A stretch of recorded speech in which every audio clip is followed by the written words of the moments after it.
Pangalawa is, ang katangian ng isang servant is humble person.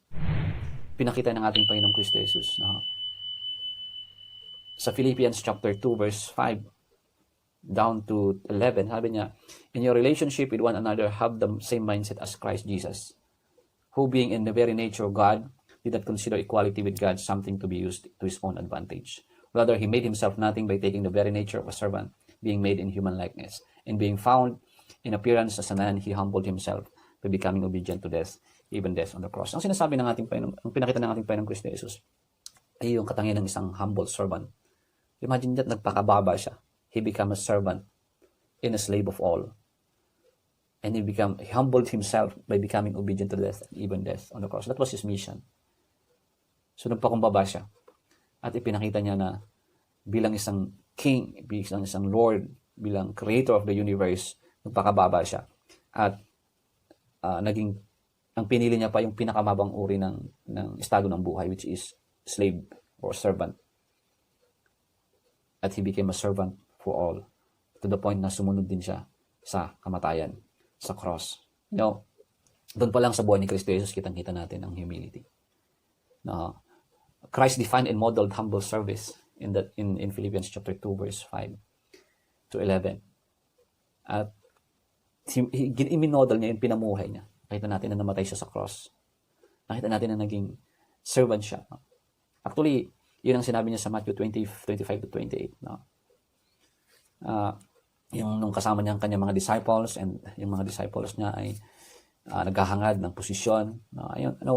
Yung kwento na to, habang kasama nila si Kristo Jesus, meron silang mga kaisipan na mga plano sa buhay na pagdating ng panahon, nasa tamang posisyon na kami ngayon ay maging dakila.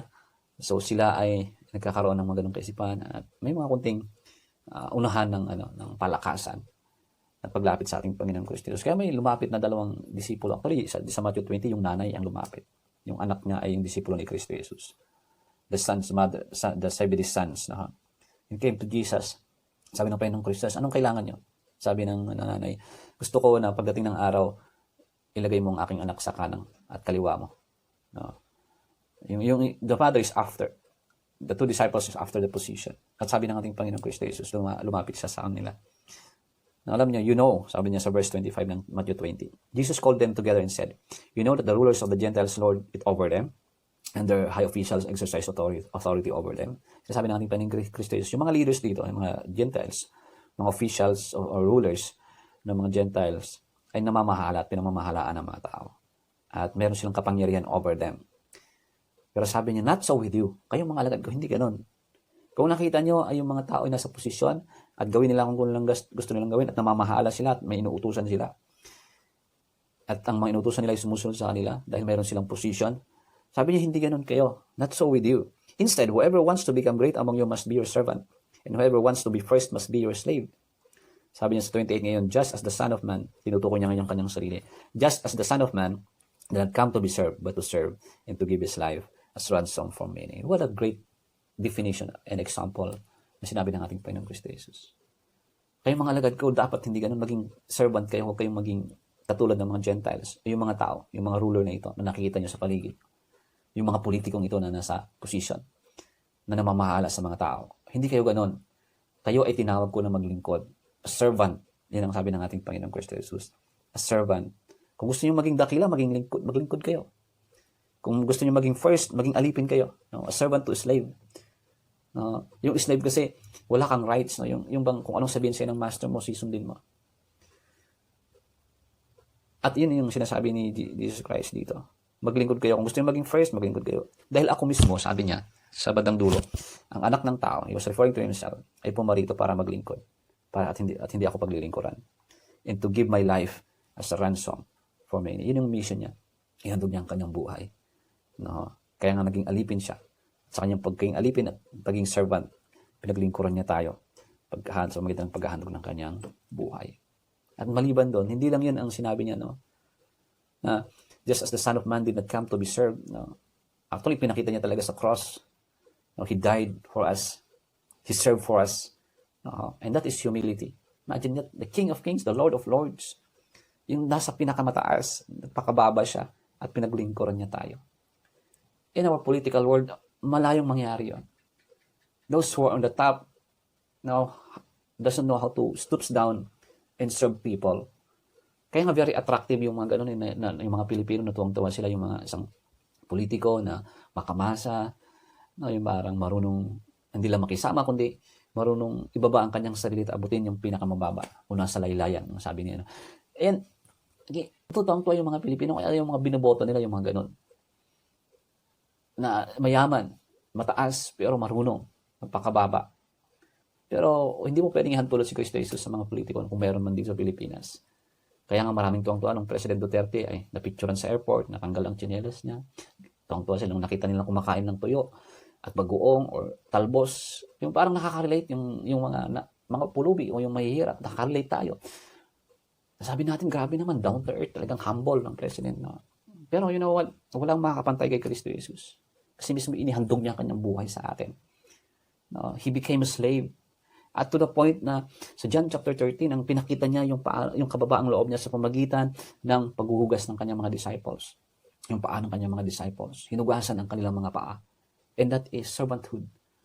Imagine that. Kaya nga, sabi niya, I, your teacher, your Lord, your master, your king. May nakita ka bang king na maghuhugas sa paa ng kanyang mga sinasakupan? These 12 disciples na walang inisip kundi maging mataas, punta sa mataas at maging dakila pagdating ng araw. Nasa magitan ng magkaroon sila ng position. Pero iniba ng ating Panginoong Kristo, itinuro niya na nung hinugasan niya ang paa ng mga disciples na ito, pinakita niya na ito ang gagawin niyo rin, paglingkuran niyo din ng ibang tao. Paglingkuran niyo ang bawat isa. Also, wash the feet of your brothers and sisters. Kasi ang paglilingkod is downward. Serving God, to serve God with humility, is serving God in a downward path. Nagpapakababa. Kabaliktaran naman ni Satan, di ba?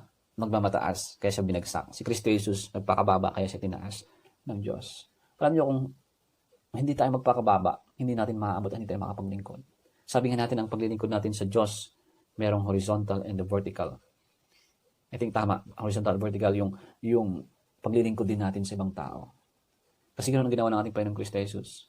Naglingkod siya sa Ama at naglingkod din siya sa tao. He pleases God, he is God, the Father, and he served God, the Father, and he also served people. At sa atin ganun din. At kung susundan natin ang ating Panginoong Kristo Jesus, maging katulad tayo siya, sa kanyang humility, we can serve also other people. Jesus Christ did not seek position as what his disciples seek, yung 2 disciples niya. Ang gusto nila is world's greatness. There would be position, there would be power, there would be possessions. Pag meron kasing position, di ba yan yung greatness ng mundo? Pag meron kang position, meron kang title, meron kang authority, at lahat ng sasabihin mo, susunod lahat sila. Di ba napakasarap yun? Wow! Lahat ng mga taong ito ay kung anong sasabihin ko dahil meron akong position, I can use my position for them to follow me. At sarap yung ganun, yung parang you are the king, you are godlike. Yun yung temptation ni Satan kay Adam and Eve. Lalo kay Eve. You will be like God. At naakit sila. Na parang naging katulad din tayo ng Diyos. When we disobey God, when we eat the fruit of the knowledge of good and evil, when we disobey God, meron din tayong position. At yun ang ano ng tao ngayon. They are after. They would be the first. They would be the number one. At pag nasa number one sila, mayroon silang position, they can do what they want. And they will become happy. And that's the world's greatness. Pero sabi ni Jesus Christ, hindi yung position. Hindi yan ang magbibigay dakila sa inyo. Ang magbibigay dakila sa inyo ay kung magpakababa kayo, maglingkod kayo. It is in serving that you will become great. It is in slavery. It is serving people and becoming a slave. You becoming my slave that will make you great. Kasi si Satan ganun diba? Yung gusto niya yung pinakamataas. Diba gusto niyang pantayan ang Diyos at mas mataas pa sa Diyos. That's the story of Satan. At kaya binagsak siya ng Diyos. And now Satan is here, tempting us and seducing us and tempting. You know what? Inaakit niya tayo to have that kind of position in life. Minsan magkakaroon ka lang ng position kung meron kang possession, material possessions. Yung kanina position, meron mataas yung estado mo sa buhay. Meron kang title. At kung meron kang title, nirespeto ko ng mga tao. At malalo kang mayroon kang possession, material na possessions. The more you become rich, the more you have that authority over people. the more na mas mataas ka sa kanila. At meron kang power. When you have position, you have power. When you have position, you have power. At nakakaangat ka lang sa lahat ng tao. Nakaangat ka sa mga relatives mo, sa mga kapatid mo. And this position, power, and possessions make you proud. Ang tinatawag niyan yung pride of life. You will become like God. No, you act like God. Yung parang bang, yung mapapasunod ng mga tao. You are above them. No? And ito yung nagtutulak sa atin to become competitive in this culture. And this culture make us proud. Yung tinatawag lang pride of life. Remember, yung pride ang nagbabagsak kay Satan. Yung greatness. No, something to be acting like God. No. At anumang bagay na nagpapayabang, yung yayabang ka, yung anumang bagay na nagpapayabang ka that makes you proud in your life is world's greatness. It is the work and temptation of Satan. You know what? Minsan, dumarating sa buhay ng mga pastor to. Yung gusto kong maging dakilang pastor, maraming member, may position, kilala, kailangan kong mag-aral ng pinakamataas na degree para makapaglingkod ako. No, it's not the way of serving God. Kaya sabi ng Panginoon, yung nagpapakababa, naglilingkod, hindi yung may position ka at saka makapaglingkod, hindi yung may title ka at saka makapaglingkod. Yung kahit wala kang pangalan, kahit wala kang title, you can serve God. Because the pride of life hinders us. No? Yung pagmamayabang, yung competition at pagmamataas, kung sino who is number 1 and who are number 2 and number 3, ay nakaging hadlang para maglingkod sa tao at maglingkod sa Diyos. Pride sets you above others and insists that you deserve service for them. Kasi once na ikaw ay nasa nakakaangat, gusto mo silang maglilingkod sa iyo. You are now like a king. Pero iba no? Iba ang concept ng ating Panginoong Kristo is nagpakababa siya. No? Kasi ang pride, yung pagmamataas, yung boasting of life, no? Yung competition and who's number 1, hinders us to reach other people para abutin at paglingkuran ng mga tao at tulungan sila sa kanilang pangailangan. So a humble servant follows Christ's example of service or servanthood. A humble servant value others than himself. He find the interest of other people other than his self-interest. Kasi hindi ka makapaglingkod kung inisip mo na ikaw lagi yung naangat mo.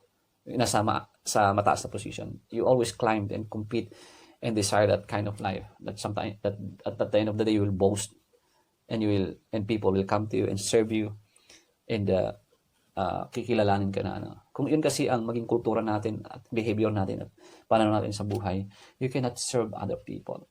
Let us follow Christ's example. Nagpakababa siya to meet our needs. Out of His kindness and compassion, ginawa niya yun to save us and to free us, to ransom us, to rescue us from sin. Minute niya yung pangailangan natin, yung kailangan natin na salvation, ginawa niya yun. Yung rescuing and freedom, ginawa niya yun. So yung pride hinders us na lumapit sa mga tao. Hinders us to para abutin sila. No? You know, merong isang kwento yung illustration ng The Cleaner. The entitled ng illustration na to is The Cleaner. Yung isang every Tuesday or midweek, merong isang babae naglilinis sa church before prayer meeting or after prayer meeting. Merong isang mayaman, merong isang tao na laging umattend ng prayer meeting o nagawa ng church midweek. Lagi niya nakita yung babae nito na naglilinis. Naglilipit ng upuan, nagpupunas, at nagmamap sa church. And pumasok yung lalaking ito na malinis, naka-Amerikana, malinis ang boots o sapatos. And she looked like, he's proud. And pumapasok siya, tumatin naman siya ng gawain ng prayer meeting. And na-observe niya, may isang babae na laging naglilinis doon, naglilipit ng upuan. And dumating sa isip niya na sabi niya, siguro baka itong taong to kailangan niya ng tulong. Kailangan niya sumaring siguro trabaho or scholarship para, kasi parang naglilinis siya para bigyan siya ng allowance ng church or something like that. So, pagkatapos noon, sinabay niyang lumabas yung babae. At sabi niya, may sasabihin ako sa iyo. Ibibigay ko sa iyo yung aking calling card. Kasi nakita ko na maglinis ka sa church, kailangan mo ng work. Kasi naawa yung tao Naawa yung mayamang ito. So, they were going to the parking lot at inaabot ng lalaking ito yung kanyang calling card. At sabi ng babae, I think kailangan ko din yatang ibigay sa iyo yung aking business card. Kasi yung lalaki, nung kinuha niya yung calling card niya, pinunta sa kanyang kotse. Binuksan niya at binigay sa kanya. At nagpasalamat yung babae. Salamat po. Salamat sa iyong ino-offer. Salamat na sa iyong concern. Kaya I think sa akin din, kailangan ko ibigay sa yung business card ko. So, pumunta yung babae sa kotse niya at nagulat yung lalaki. Kasi yung isang mamahaling kotse doon, yung nagmamayari pala, ay yung babae na laging naglilinis sa church. At nagulat siya, pagbukas ng babae, nakita niya ako, ikaw ang may-ari nito, ang ganda ng kotse mo. And from that time on, nagulat siya, inabot ng babae sa kanya yung calling card niya at sabi niya, ikaw ang may-ari niyan. Sabi niya, at nung nakita niya ang kanyang calling card ng babae, CEO pa siya ng isang company. At sabi niya, CEO ka din. At bakit ikaw naglilinis sa church? Kasi yung concept ng lalaking ito, pag mayaman ka, hindi ka maglilinis sa church. Hindi ka gagawa ng mga mababang uri ng trabaho. Pero sabi ng babae, tinapik niya yung lalaki, you know what? Maglingkod ka at paglingkuran mo ang Diyos. Either sa church or sa community. Minsan kasi ang konsepto ng tao, pag meron ka ng pera, meron ka ng position, meron ka ng power, huwag kang gagawa ng mga nakakarumi ng mga trabaho. Yung mga menial task. Pero ganoon ang servant, diba? Paghuhugas ng pinggan, paglilinis ng sahig. No? At saka walang comparison at walang yung parang schedule na ako ang nakagawa nito, ikaw naman ang gagawa dyan. You're always ready to do the task, the menial task. Dahil ganoon ang servant. Katulad ng ating Panginoong Kristo Jesus. What if si Kristo Jesus, wag akong pupunta, napakarumi nga yung mga tao, ayaw kong pupunta dyan. Never naisip ng ating Panginoong Kristo Jesus. But He set as example for us to follow because He values us. Hindi niya inisip ang kanyang interest, kung inisip niya yung interest natin. At yun ang isang isip ng isang humble servant. A humble servant is one who thinks of others rather than his interest. A humble servant is willing to sacrifice her life. Yung isang mapagpakumbabang servant is willing kang mag-sacrifice. Ang thinking kasi ng mga tao ngayon ay thinking nila ng Kristyanismo is not sacrifices and suffering. Mayroong mga taong ganun ang kanilang theology na hindi tayo kailangang maghirap. Pag sa paghihirap na yan, hindi naman sinabi sa Bible na maghirap tayo. Pinayaman tayo ng Panginoong Kristo Jesus. Ginawa niya yon at wala tayong kakayahan na tularan ng ating Panginoong Kristo Jesus. Pero alam mo yun yung call niya, di ba? If anyone wants to follow me, deny himself, take up his cross, and follow me. Deny himself, take up his cross, sacrifice. Yung willing kang mag-sacrifice. Yun ang humble servant. Yung willing ka na gayahin ng ating Panginoong Kristo Jesus. Maya mapagmataas tayo kung ayaw natin gawin yung nangyari, ginawa ng ating Panginoong Kristo Jesus. Yung paghihirap niya, ayaw natin maghirap, that is pride. Paano mo sasabihin na ikaw ay servant kung yung master mo namatay, naghirap? Siyempre, pag ikaw ay servant, doon ka rin pupunta. Kaya sabi ng Panginoong Kristo Jesus, ang servant ko, where I am, there He is also. Kung anong nangyari sa akin, ganoon ang mangyari sa kanya. That's why Peter, ayaw niyang mamatay ang ating Panginoong Kristo Jesus. Hinadlangan niya, sabi niya, ayaw ko na mamatay ka. Sabi ni Jesus, you Satan, get away from me. Kasi ang nasa isip ni Satan, as isip ni Peter, ay ang Kristyanismo walang paghihirap, walang sacrifices. Kasi yun lang yung way, yun lang yung paghirap ni Kristo Jesus to show His service to us because He is a suffering servant. Yun ang kanyang tinakda ng Diyos Ama para sa kanya. At yun ang itinuro niya. Pero si Peter ayaw niya. No? So a servant is willing to sacrifice. Hindi mo pwedeng lagpasan si Kristo Jesus. Magpakababa tayo. At katulad ng nangyari kay Kristo Jesus, there's always a sacrifice. Kaya ang paglilingkod, it's very exhausting. No, alam niyo po, nung itong COVID-19 na to, na experience po natin, no, grabe po yung, as my part, no, yung paglilingkod ko sa ating Panginoon.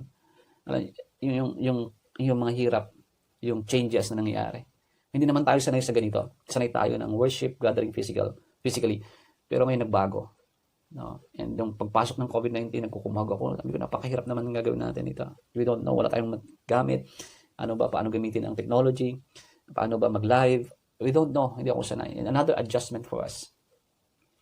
Pero yun talaga. No? It's part of serving God. It's part of worshiping God na sa pabago-bagong panahon at nangyayari sa ating paligid, still we are willing to sacrifice. No? Kahit napapagod, sige pa rin maglingkod sa Panginoon.